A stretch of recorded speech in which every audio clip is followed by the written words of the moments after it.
Welcome to The Explainer. I am absolutely thrilled to unpack this one with you today. We're diving straight into an incredibly poetic, honestly pretty poignant set of lyrics. This isn't just a song, it's a literal structural masterpiece mapping out the entire anatomy of longing. So over the next few minutes, we're going to break down exactly how these lyrics capture that physical and metaphorical distance between two people, and how we, just as humans, desperately try to build bridges across all that empty space. It's been months since your shadow crossed my door. Just let that opening line sit for a second.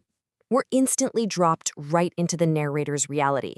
It's this super quiet, isolated, really profoundly grounded space.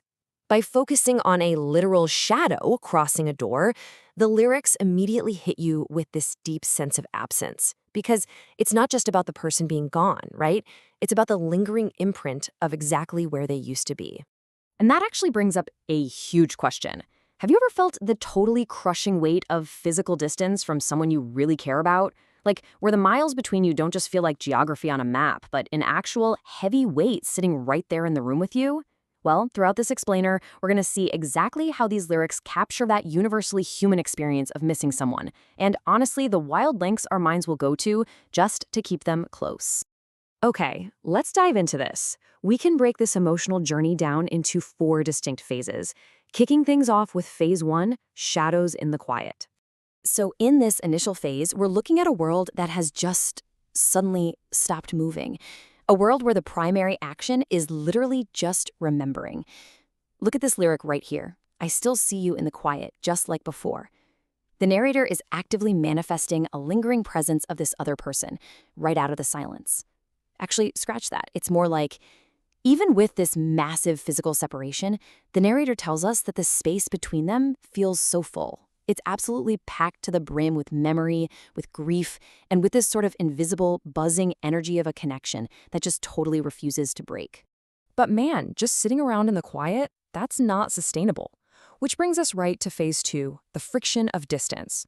This is where the emotional toll really sets in, and we start seeing real frustration and desperation. And this brilliantly illustrates that exact frustration. The time zones stretch like miles of wire. I send my words, but they get caught in the fire. I mean, what a visceral metaphor. Time zones aren't just abstract lines on a globe anymore. They are tangible, dangerous miles of wire. They are literal obstacles. And the breakdown in communication here is catastrophic. The words aren't just getting lost, they're getting caught in the fire, incinerated way before they can even bridge the gap. So what happens next? We get this painful sequence of desperate, totally one-sided attempts to bridge that gap. First, checking the phone in the rain, just praying a name will pop up on the screen. Come on, we've all felt that highly relatable, almost embarrassing sting of staring at a phone waiting for a text that just never comes. Second, sending those words right into the fire anyway. And finally, when earthly communication totally fails, step 3 is turning upward and literally talking to the moon.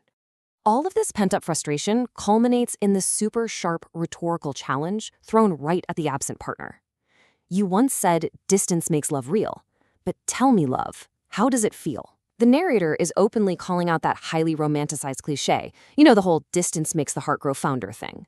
They are confronting the painful, terribly lonely reality of being apart, basically asking, look, if this is what makes it real, why on earth does it hurt so bad? Let's move to and see how this builds, because the whole narrative shifts beautifully right here into phase 3, a bridge of stars. Now, what's really interesting about this slide is how that earthly frustration we just unpacked starts to melt away. It gets replaced by this sense of poignant awe, and maybe even a little hope, as the narrator permanently turns their gaze up toward the night sky. Notice the stark visual and thematic juxtaposition going on here? Down here on the ground, we have our terrestrial tools, cell phones, city lights, those endless miles of wire. And what do?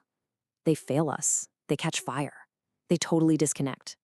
But look up, and you have these celestial elements, the moon, the galaxy, the stars. They're vast, they're ancient, and most importantly, they're shared. But finding comfort out there in the cosmos isn't exactly immediate. I talk to the moon, it doesn't talk back. Just closing, silver, cold, and intact. This line is absolutely crucial. It shows us that even these massive celestial bodies can feel completely indifferent to human suffering. The moon doesn't care about your broken heart, right? It's just silver and cold.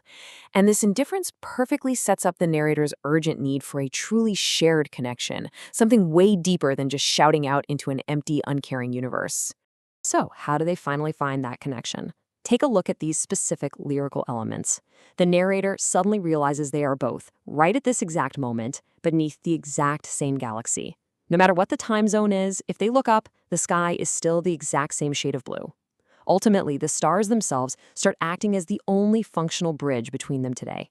The night sky literally becomes this great equalizer, a massive shared ceiling stretching over their two completely separate worlds. But of course, even a bridge made of stars can't entirely cure the anxiety of separation, which brings us to our final section, Phase 4, Echoes in the Dark. This last phase zeroes in heavily on the haunting repetition in the lyrics and those deep, lingering doubts that always seem to creep in at 3 a.m. These repeated questions reveal some profound insecurity. Does the night still whisper my name in your ear, or am I just a ghost who used to hold dear? Because, it's one thing to look up at the exact same stars. It is another thing entirely to know if the feelings down here are still mutual. The narrator is terrified of just being forgotten, of fading from a vibrant living reality into just a memory, playing the part of a ghost, haunting the other person's past. So the crucial point is right here in this desperate plea. So if you're still watching the stars, don't turn away. They're the only bridge we've got today. At this point, the stars are no longer just giant balls of gas burning in space. They are a literal and metaphorical bridge holding their two isolated worlds together. It is a desperate, heartfelt request to just keep the channel open.